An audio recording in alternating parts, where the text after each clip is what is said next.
పల్లె నియోజకవర్గంలోని రైతులకు మంచి జరుగుతుందని తాను ఆరిజన్ డైరీ ఫామ్ కు ప్రోత్సాహాన్ని ఇచ్చిన మాట వాస్తవమేనని బెల్లంపల్లి ఎమ్మెల్యే దుర్గం చిన్నయ్య స్పష్టం చేశారు. రైతులను మోసం చేస్తారని తాను అనుకోలేదని, సేజల్ తనని లైవ్ డిబేట్ కు రావాలని సవాల్ విసిరారు కదా, దానికి తాను సిద్ధంగా ఉన్నానంటున్న బెల్లంపల్లి ఎమ్మెల్యే దుర్గం చిన్నయ్యతో మా ప్రతినిధి శ్రీనివాస ఫేస్ టు ఫేస్.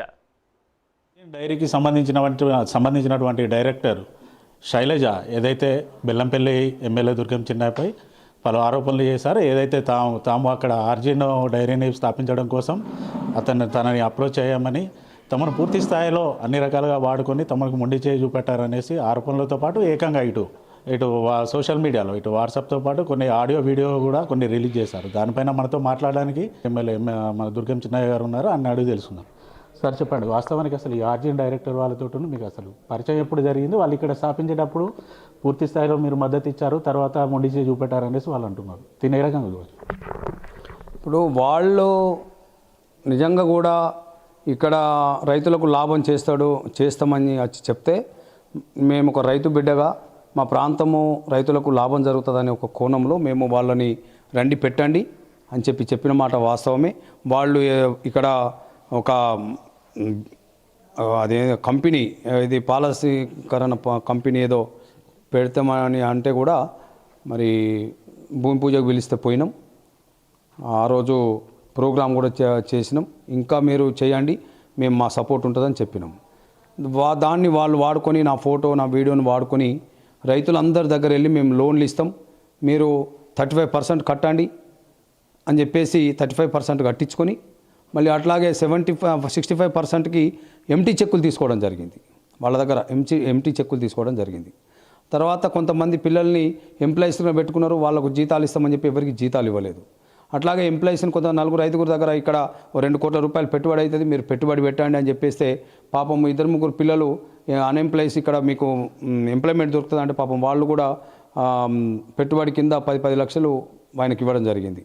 అట్లాగే ఒక పేదవాడు, పాపం పేద కుటుంబం రైతు, ఆయనకున్నటువంటి 5 గుంటల భూమిని వాళ్లకు రిజిస్ట్రేషన్ కూడా చేయడం జరిగింది. ఇవన్నీ చేసిన తర్వాత ఈ డబ్బులన్నీ పట్టుకొని పోయి ఆయన మాదాపూర్లో ఉన్నటువంటి ఆఫీసును క్లోజ్ చేసుకొని ల్యాంకోలో పోయి అక్కడ ఉండి ఎవరికి దొరకకుండా అందరికి అక్కడ పోతేనేమో వీళ్ళందరూ పోయి తిరిగి 2-3 నెలల నుంచి ఈ ప్రాంతానికి రాకుండా అక్కడే ఆయన ఎవరు అక్కడ సెక్యూరిటీ ఉంటుంది, ఆ సెక్యూరిటీ దగ్గర పోగానే అక్కడ చూస్తారు దాంట్లో టీవీలో వీళ్ళని రానియద్దా అంటే లోపలికి ఎవరిని రానియకపోవడం.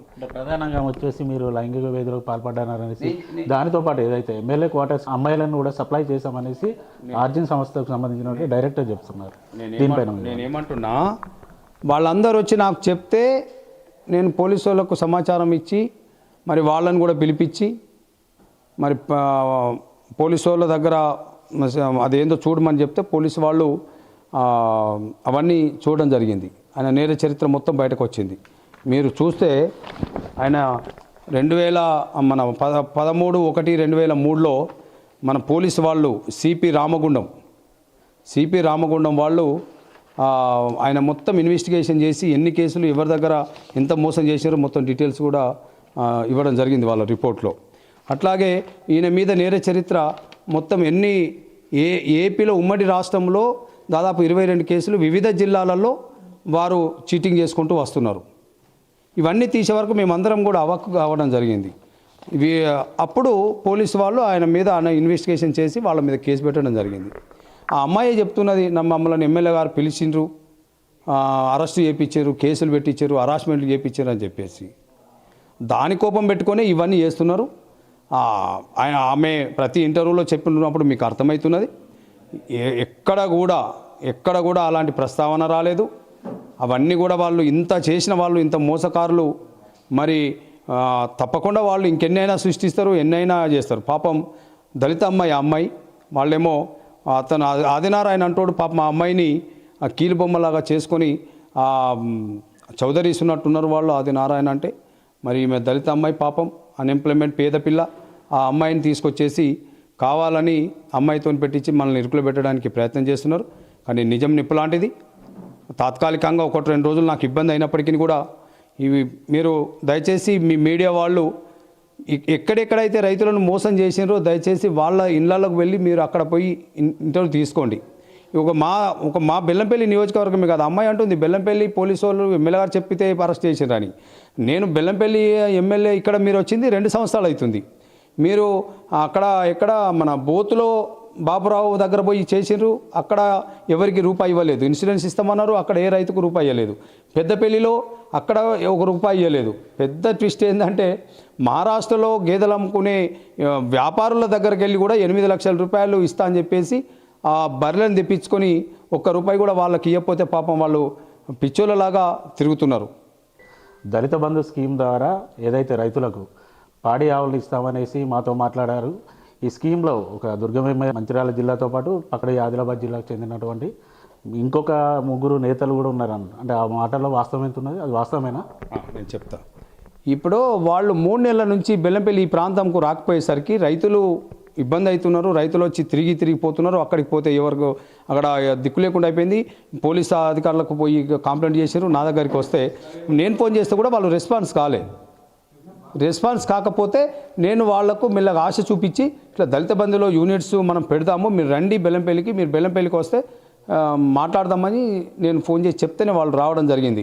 వస్తేనే వాళ్ళు ఇక్కడ పోలీస్ అధికారులకు దొరికింది. లేకపోతే వాళ్ళు అసలు 3 నెలల నుంచి ఎవరికి పోలీస్ వాళ్ళు ఫోన్ చేసినా వాళ్ళు రెస్పాన్స్ అవ్వట్లేదు. వాళ్ళు రైతులు ఫోన్ చేసినా ఎవరు రెస్పాన్స్ కాకపోతే నేను ఆ విషయం చెప్పి ఆయన్ని రమ్మని మనము పోలీసు వాళ్ళకు చెప్పడం జరిగింది. దాంతో వీళ్ళ భాగవతం అంతా బయటపడ్డది. అంతే తప్ప ఇప్పుడు ఈ వ్యవహారంలో మనకు పూర్తిగా అమ్మాయిని పాపము ఆ దళిత అమ్మాయిని వాళ్ళు ఆమె జీవితాన్ని ఖరాబ్ చేస్తున్నారు. అంటే ఇంకోటి సార్, దీంట్లో ప్రధానంగా ఇప్పుడు షేజల్ అనేది ఏంటంటే తన దగ్గర పూర్తి స్థాయి ఆధారం ఉందనేసి ఒకవేళ ఎమ్మెల్యే చిన్నయ్య కనుక తప్పు చేయకుంటే తనతో పాటు లైవ్ డిబేట్కి రావాలనేసి సవాల్ విసిరారు.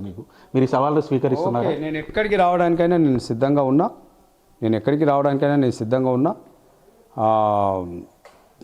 తప్పు ఒప్పులు అనేటి నేనేమంటున్నా, నిజం నిప్పు లాంటిది.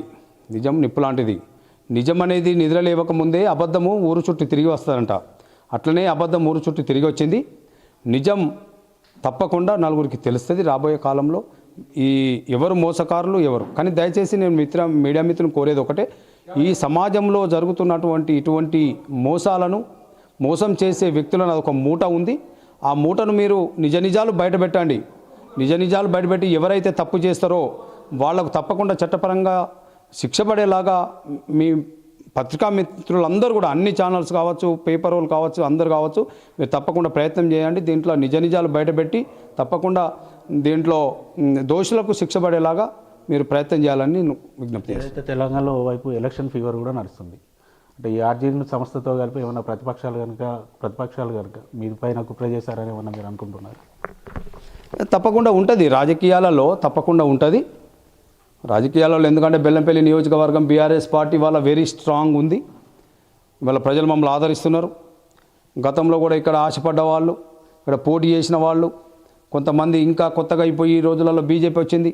బీజేపీ వాళ్లకు ఇటువంటి బాగా అలవాటు. ఎందుకంటే లేని సృష్టించుడు, మార్ఫింగ్ చేయడం, మన ఫేసులు పెట్టి మార్ఫింగ్ చేసి వీడియోలు తీయడం, లేకపోతే ఫోటోలు తీయడం, ఇవన్నీ అలవాటు.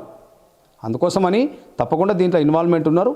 అది కూడా 1-2 డేస్లో తప్పకుండా అవన్నీ కూడా పోలీస్ అధికారులు మేము తప్పకుండా ఆశ్రయిస్తాం. ఒకవేళ ఇవన్నీ కూడా రియాలిటీ వస్తుంది, అప్పుడు తప్పకుండా ప్రజలకు తెలుస్తుందని చెప్పి నేను ఏదైతే ఆర్జీన్ సంస్థ ఇక్కడ కనుక స్థాపిస్తే ఇటు రైతులతో పాటు స్థానికంగా ఉన్నటువంటి నిరుద్యోగులకు ఉపాధి అవకాశాలు కలుగుతాయనేసి వాళ్ళకి మేము సపోర్ట్ చేసామనేసి, కేవలం వారు వచ్చింది కూడా పూర్తి స్థాయిలో ఇక్కడ ఉన్నటువంటి రైతులను మోసం చేశారని తన దగ్గరికి రైతులు వచ్చింది చెప్పినంత తర్వాతనే పట్టించడం కోసమే ఇక్కడికి దళిత బంధు అనే ఒక స్కీమ్ వాళ్ళకి ఎరవేసి ఇక్కడికి రప్పించి వాళ్ళని పోలీసులకు అప్పచెప్పారని, ఏదైతే షేజల్ విసిరినటువంటి సవాలు లైవ్ డిబేట్కి తాను కూడా సిద్ధంగా ఉన్నాననేసి మనతో దుర్గం చిన్నయ్య అంటున్నారు. వీడియో జర్నలిస్ట్ సతీష్తో శ్రీనివాస్.